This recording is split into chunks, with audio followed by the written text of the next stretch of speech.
يا رب يسوع المسيح، اشفي أمراضنا الروحية والنفسية، واشفيهم يا ربي جميعا جسديا.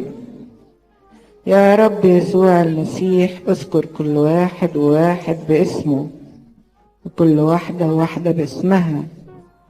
المرضى اشفيهم، الحزانة عزيهم، الضعفاء قويهم، المتضايقين فك ضيقتهم.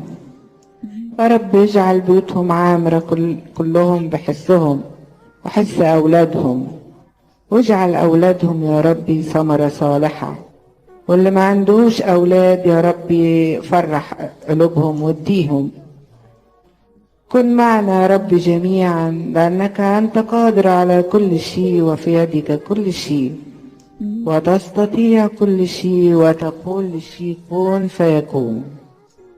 فأنت يا ربي خلقتنا وجبلتنا على صورتك ومثالك الحسن الجميل، فكن معنا يا ربي وساعدنا ودبر كل حياتنا.